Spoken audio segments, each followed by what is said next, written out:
Satanás possui realmente poder?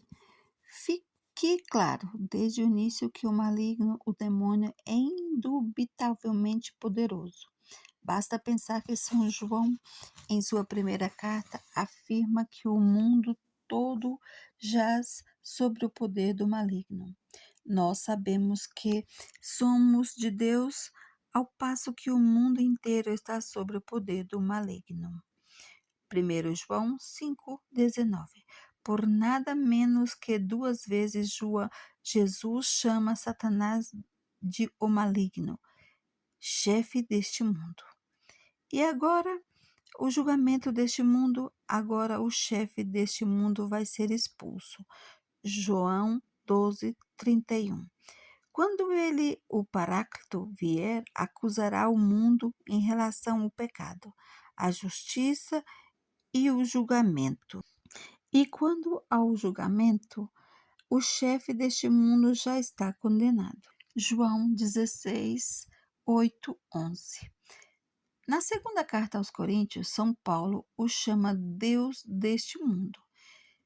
Se o nosso evangelho está velado e só para aqueles que perecem que ele está velado, o Deus deste mundo cegou a inteligência desses incrédulos para que eles não vejam a luz esplendorosa do evangelho da glória de Cristo, que é a imagem de Deus.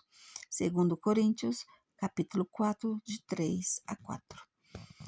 Trata-se de um grande poder que Satanás exerce sobre cada um de nós. Outro exemplo a ser levado em consideração é o episódio das tentações de Cristo.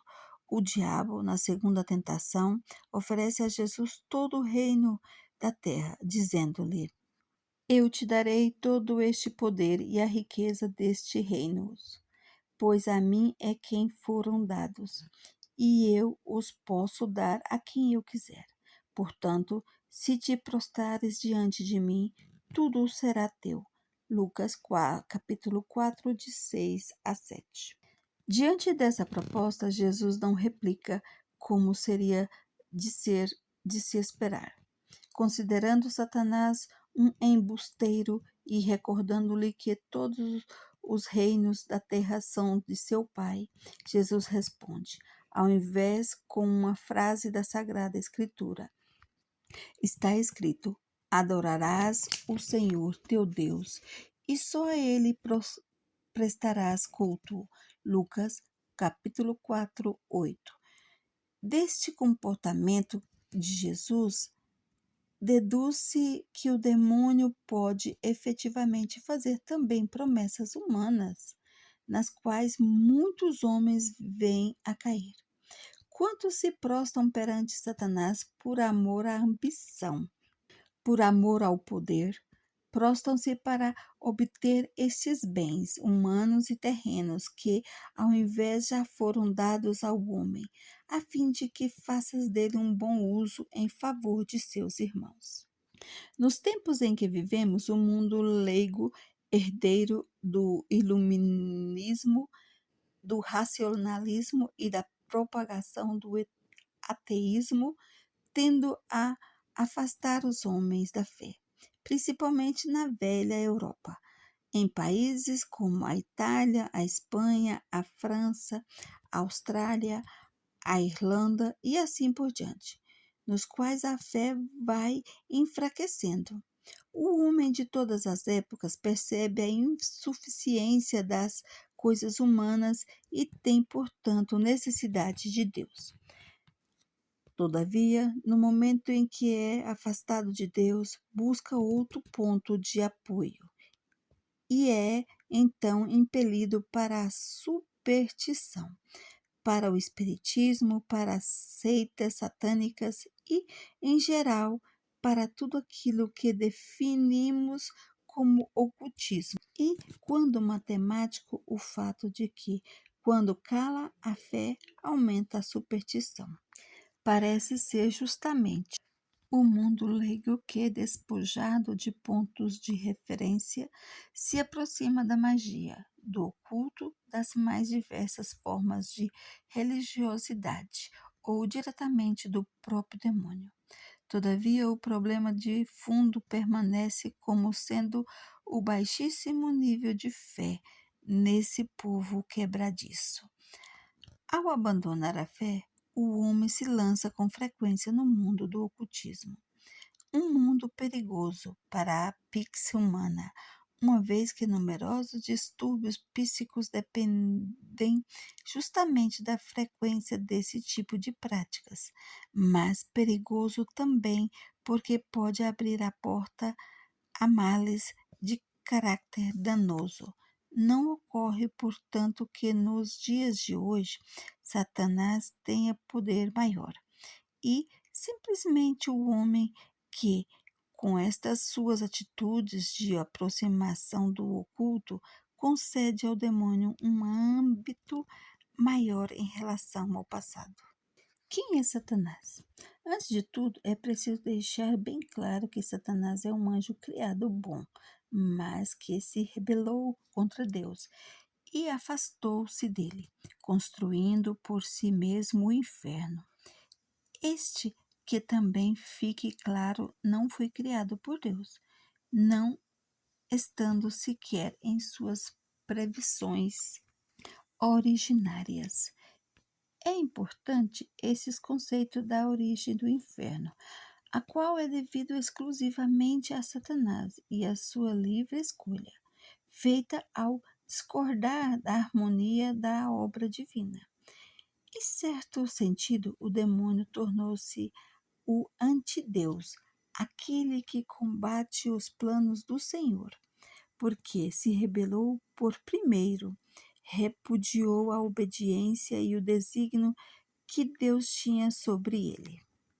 Como foi dito, Satanás é um anjo decaído e, portanto, como os anjos é puro espírito, assim sendo, não possuindo um corpo, se quiserem apresentar-se, precisam assumir uma forma visível e sensível, adequada à percepção do homem. Esta forma é escolhida com base na missão que eles devem cumprir. Lemos no livro de Tobias, por exemplo, que o arcanjo Rafael assume a figura de um corpo humano, de rapaz, em busca de trabalho, para poder assim, ao longo do percurso, acompanhar Tobias, filho de Tobit, que deve realizar uma viagem. Tobias saiu à procura de alguém que pudesse ir com ele à Média e fosse conhecedor do caminho. Logo encontrou de pé à sua frente o anjo Rafael, mas não sabia que era um anjo de Deus. Disse-lhe então: Moço, de onde és? O outro respondeu: Sou israelita, um de teus irmãos, e vim aqui para trabalhar. Perguntou-lhe Tobias: Conheces a estrada que vai para a Média? Ele respondeu: Sem dúvida, pois estive lá algumas vezes e tenho experiência e conheço todos os caminhos. Tobias 5, 4 e 6. Do mesmo modo que ocorre com os anjos, para os seres humanos é impossível afigurar-se o demônio. Enquanto criatura de puro espírito, é ele, quando se apresenta, assume uma forma provisória e falsa, de acordo com os que pré-estabelece, conforme seu objetivo. Caso queira apavorar, assume a forma de um animal assustador ou de um monstro. Em suma, de algo que gere terror. Caso queira, ao invés de seduzir, assume a forma de meninas garbosas, como aconteceu com o Padre Pio quando o diabo se apresentou a ele em Venafro, ou como narra famosas historietas populares, que, no entanto, possuem um fundo de realidade, sobre as lutas entre Santo Antônio e o diabo no deserto.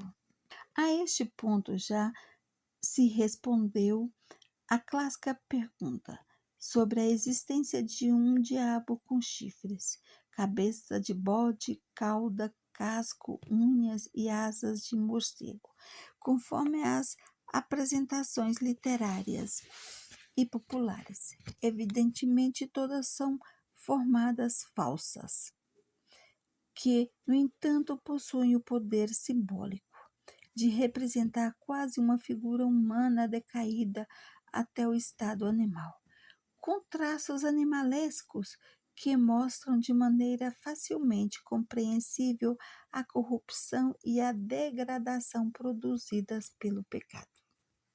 Como age Satanás? Não é possível compreender a obra da redenção, pela qual Jesus Cristo redimiu a humanidade, se não se reconhecer a obra de desagregação realizada por Satanás.